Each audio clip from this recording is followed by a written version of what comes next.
आकाशवाणी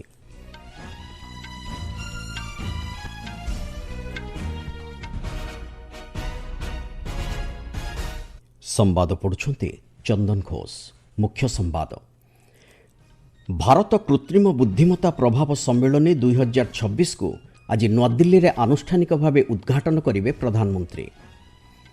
केंद्र कृषि और कृषक कल्याण मंत्री नेतृत्व में आज पूसाठारे अनुष्ठित हेब परिवेश सचेतनता कार्यक्रम सबुज यात्रार 5 वर्ष पूर्ति समारोह। पवित्र रमजान मास आरंभ है आज देशवासी को शुभेच्छा जणाइले प्रधानमंत्री। गणतंत्र पुनरुद्धार सहित समस्त नागरिकों लगी समान अधिकार सुनिश्चित करने को बांग्लादेश प्रधानमंत्री प्रतिश्रुति। एवं आईसीसी पुरुष T20 विश्वकप टूर्नामेंट रे गतकाली नेदरलैंड्स को 17 रन रे परास्त कला भारत।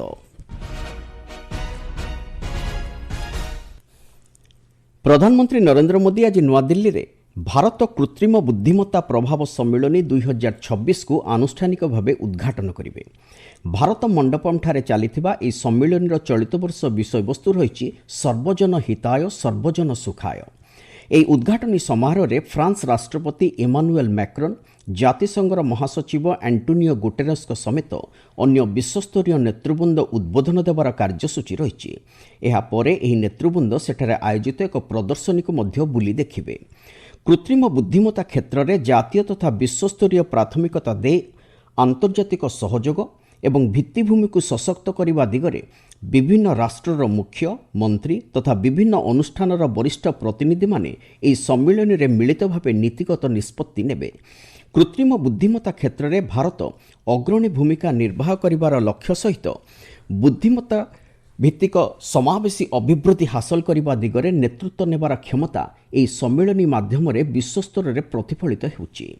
आज संध्यारे प्रधानमंत्री श्री मोदी विश्वर विभिन्न प्रतिष्ठित कंपनी गुड़िकर मुख्य कार्यनिर्वाही अधिकारी सहित एक गोल टेबुल बैठक में जोगदेवे।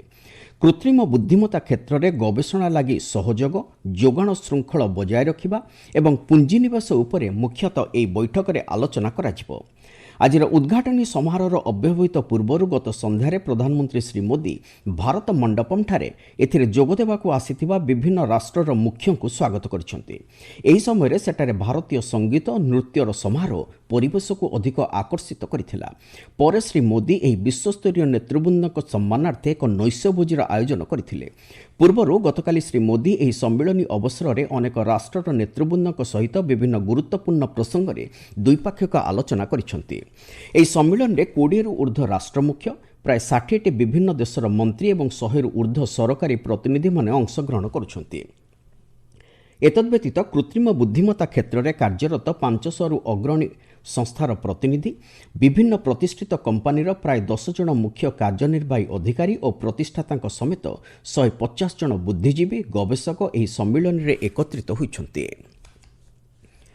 केंद्र कृषि और कृषक कल्याण मंत्री शिवराज सिंह चौहान आज पूसाठारे एक अनन्य चारारोपण कार्यक्रम 5 वर्ष पूर्ति समारोह नेतृत्व नेबे।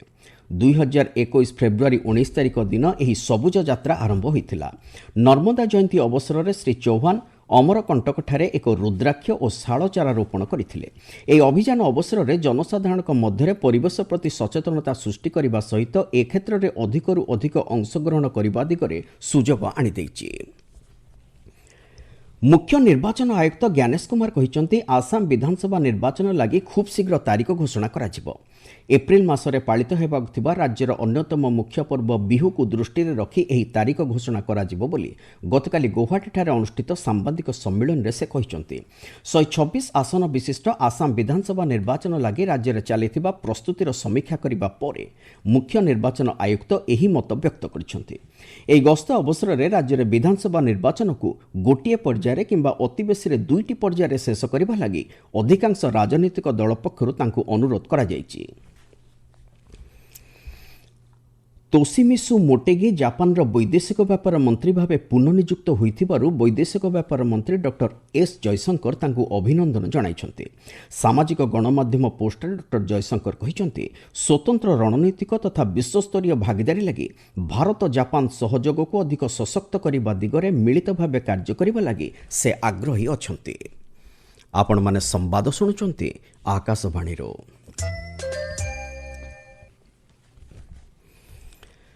ପବିତ୍ର ରମଜାନ ମାସ ଆଜିଠାରୁ ଆରମ୍ଭ ହେଉଛି। ଗତକାଲି ଦେଶର କେତେକ ସ୍ଥାନରେ ଚନ୍ଦ୍ର ଦୃଶ୍ୟମାନ ହେବା ପରେ ମୁସଲମାନ ସମ୍ପ୍ରଦାୟଙ୍କ ପକ୍ଷରୁ ଏହି ନିଷ୍ପତ୍ତି ନିଆଯାଇଛି। ଆଜି ହେଉଛି ଏହି ପବିତ୍ର ରମଜାନ ମାସର ପ୍ରଥମ ଦିନ।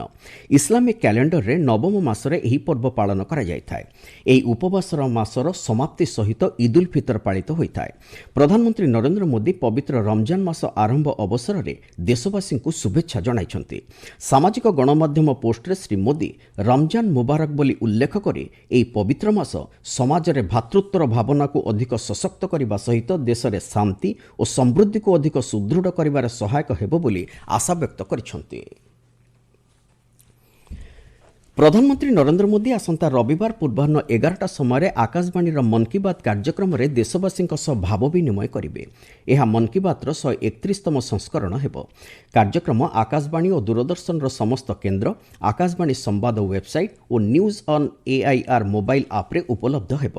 ଆକାଶବାଣୀ ସମ୍ବାଦ, ଡିଡି ନ୍ୟୁଜ୍, ପିଏମ୍ଓ ଏବଂ ସୂଚନା ପ୍ରସାରଣ ମନ୍ତ୍ରଣାଳୟ ୟୁଟ୍ୟୁବ୍ ଚ୍ୟାନେଲରେ ମନ୍ କି ବାତ୍ କାର୍ଯ୍ୟକ୍ରମର ଲାଇଭ୍ ଷ୍ଟ୍ରିମିଂ କରାଯିବ। ପ୍ରଧାନମନ୍ତ୍ରୀଙ୍କ ସମ୍ବୋଧନ ପରେ ଆଞ୍ଚଳିକ ଭାଷାରେ ମନ୍ କି ବାତ୍ ପ୍ରସାରଣ କରାଯିବ। ଆଞ୍ଚଳିକ ଭାଷାରେ ଏହାର ଭାଷାନ୍ତର ପୁଣି ଥରେ ରାତି 8ଟାରେ ପ୍ରସାରଣ କରାଯିବ। ବାଂଲାଦେଶରେ ଗଣତନ୍ତ୍ରର ପୁନରୁଦ୍ଧାର ସହିତ ଆଇନର ଶାସନ ବଜାୟ ରଖିବା ଏବଂ ସମସ୍ତ ନାଗରିକଙ୍କ ଲାଗି ସମାନ ଅଧିକାର ସୁନିଶ୍ଚିତ କରିବାକୁ ପ୍ରଧାନମନ୍ତ୍ରୀ ତାରିକ ରହମାନ ପ୍ରତିଶ୍ରୁତି ଦେଇଛନ୍ତି। ବାଂଲାଦେଶର ପ୍ରଧାନମନ୍ତ୍ରୀ ଭାବେ ନିର୍ବାଚିତ ହେବା ପରେ ଗତ ରାତିରେ ଜାତି ଉଦ୍ଦେଶ୍ୟରେ ଦେଇଥିବା ତାଙ୍କର ପ୍ରଥମ ଟେଲିଭିଜନ ଅଭିଭାଷଣରେ ଶ୍ରୀ ରହମାନ ଏହା କହିଛନ୍ତି। ସେ କହିଛନ୍ତି, ଦଳୀୟ ପ୍ରଭାବ ନୁହେଁ ବରଂ ଦେଶର ଆଇନ ଦ୍ୱାରା ତାଙ୍କର ଶାସନ ବ୍ୟବସ୍ଥା ପରିଚାଳିତ ହେବ। ବାଂଲାଦେଶ ନ୍ୟାସନାଲିଷ୍ଟ ପାର୍ଟି ବିଏନପି ସରକାର ଏକ ଆତ୍ମନିର୍ଭରଶୀଳ, ସୁରକ୍ଷିତ ତଥା ଗଣତାନ୍ତ୍ରିକ ବାଂଲାଦେଶ ଗଠନ କରିବାକୁ ଲକ୍ଷ୍ୟ ରଖିଛି। ଦେଶରେ ଆଇନ ଶୃଙ୍ଖଳାରେ ଉନ୍ନତି ଆଣିବା ଏବଂ ଦୁର୍ନୀତି ରୋକିବା ଉପରେ ସର୍ବୋଚ୍ଚ ପ୍ରାଥମିକତା ଦେଇ ତାଙ୍କ ସରକାର କାର୍ଯ୍ୟ କରିବ ବୋଲି ଶ୍ରୀ ରହମାନ କହିଛନ୍ତି। ଦେଶର ବିଶାଳ ଜନସଂଖ୍ୟାକୁ ଏକ ଦକ୍ଷ କର୍ମଶକ୍ତିରେ ପରିଣତ କରିବାର ଆବଶ୍ୟକତା ଉପରେ ଆଲୋକପାତ କରି କୃତ୍ରିମ ବୁଦ୍ଧିମତ୍ତାର ଯୁଗରେ ଯୁବପିଢ଼ିଙ୍କ ବିକାଶ, ପ୍ରଯୁକ୍ତି ବିଦ୍ୟା ଓ ଏ କ୍ଷେତ୍ରରେ ପୁଞ୍ଜିନିବେଶ ଉପରେ ସେ ଗୁରୁତ୍ୱାରୋପ କରିଛନ୍ତି। ତାଙ୍କ ସରକାର ଗତ 12 ତାରିଖରେ ଅନୁଷ୍ଠିତ ଜାତୀୟ ନିର୍ବାଚନରେ ବିଜୟ ପରେ ଏହାର ପ୍ରତିଶ୍ରୁତି ପାଳନ କରିବା ଆରମ୍ଭ କରିଛି ଏବଂ ଏ ଦିଗରେ ସେ ଦୃଢ଼ ସଂକଳ୍ପବଦ୍ଧ ବୋଲି ଶ୍ରୀ ରହମାନ କହିଛନ୍ତି। ଆଇସିସି ପୁରୁଷ ଟି20 ବିଶ୍ୱକପ୍ କ୍ରିକେଟ୍ ଟୁର୍ଣ୍ଣାମେଣ୍ଟରେ ଗତକାଲି ଗ୍ରୁପ୍ ଏ ର ଏକ ମ୍ୟାଚ୍ରେ ଗତବର୍ଷର ଚାମ୍ପିୟନ୍ ଭାରତ ନେଦରଲ୍ୟାଣ୍ଡସକୁ 17 ରନ୍ରେ ପରାସ୍ତ କରିଛି। ଅହମ୍ମଦାବାଦର ନରେନ୍ଦ୍ର ମୋଦି ଷ୍ଟାଡିୟମରେ ଅନୁଷ୍ଠିତ ଏହି ମ୍ୟାଚ୍ରେ ଟସ୍ ଜିତି ଭାରତ ପ୍ରଥମେ ବ୍ୟାଟିଂ କରି ନିର୍ଦ୍ଧାରିତ 20 ଓଭରରେ 6 ୱିକେଟ୍ ହରାଇ 193 ରନ୍ କରିଥିଲା। ଦଳ ପକ୍ଷରୁ ଶିବମ ଦୁବେ 31ଟି ବଲ୍ରୁ 66 ରନ୍ ସଂଗ୍ରହ କରିଥିଲେ। 194 ରନ୍ର ବିଜୟ ଲକ୍ଷ୍ୟକୁ ପିଛା କରି ନେଦରଲ୍ୟାଣ୍ଡସ 20 ଓଭରରେ 7 ୱିକେଟ୍ ହରାଇ 176 ରନ୍ କରିଥିଲା। ଶିବମ ଦୁବେ 2ଟି ୱିକେଟ୍ ଅକ୍ତିଆର କରିବା ସହିତ ପ୍ଲେୟାର ଅଫ୍ ଦ ମ୍ୟାଚ୍ ବିବେଚିତ ହୋଇଛନ୍ତି। ଆସନ୍ତା ରବିବାର ଦିନ ସୁପର 8 ପର୍ଯ୍ୟାୟରେ ଭାରତ ତାର ପ୍ରଥମ ମ୍ୟାଚ୍ରେ ଅହମ୍ମଦାବାଦଠାରେ ଦକ୍ଷିଣ ଆଫ୍ରିକାକୁ ଭେଟିବ।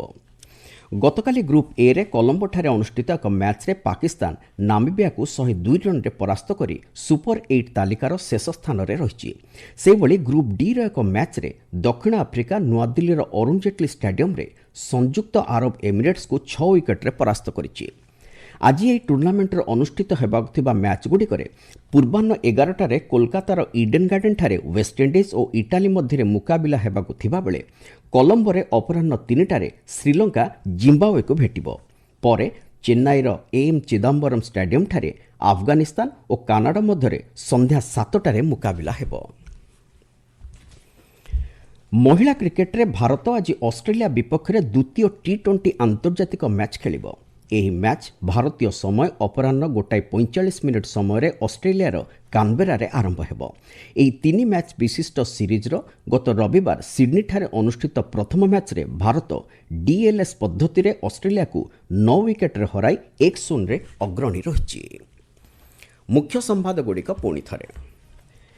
ଭାରତ କୃତ୍ରିମ ବୁଦ୍ଧିମତ୍ତା ପ୍ରଭାବ ସମ୍ମିଳନୀ 2026କୁ ଆଜି ନୂଆଦିଲ୍ଲୀରେ ଆନୁଷ୍ଠାନିକ ଭାବେ ଉଦ୍ଘାଟନ କରିବେ ପ୍ରଧାନମନ୍ତ୍ରୀ। କେନ୍ଦ୍ର କୃଷି ଓ କୃଷକ କଲ୍ୟାଣ ମନ୍ତ୍ରୀଙ୍କ ନେତୃତ୍ୱରେ ଆଜି ପୁସାଠାରେ ଅନୁଷ୍ଠିତ ହେବ ପରିବେଶ ସଚେତନତା କାର୍ଯ୍ୟକ୍ରମ ସବୁଜ ଯାତ୍ରାର 5 ବର୍ଷ ପୂର୍ତ୍ତି ସମାରୋହ। ପବିତ୍ର ରମଜାନ ମାସ ଆରମ୍ଭ ହେଲା ଆଜିଠାରୁ, ଦେଶବାସୀଙ୍କୁ ଶୁଭେଚ୍ଛା ଜଣାଇଲେ ପ୍ରଧାନମନ୍ତ୍ରୀ। ଗଣତନ୍ତ୍ରର ପୁନରୁଦ୍ଧାର ସହିତ ସମସ୍ତ ନାଗରିକଙ୍କ ଲାଗି ସମାନ ଅଧିକାର ସୁନିଶ୍ଚିତ କରିବାକୁ ବାଂଲାଦେଶ ପ୍ରଧାନମନ୍ତ୍ରୀଙ୍କ ପ୍ରତିଶ୍ରୁତି ଏବଂ ଆଇସିସି ପୁରୁଷ ଟି20 ବିଶ୍ୱକପ୍ ଟୁର୍ଣ୍ଣାମେଣ୍ଟରେ ଗତକାଲି ନେଦରଲ୍ୟାଣ୍ଡସକୁ 17 ରନ୍ରେ ପରାସ୍ତ କଲା ଭାରତ। ସମ୍ବାଦ ଶେଷ ହେଲା।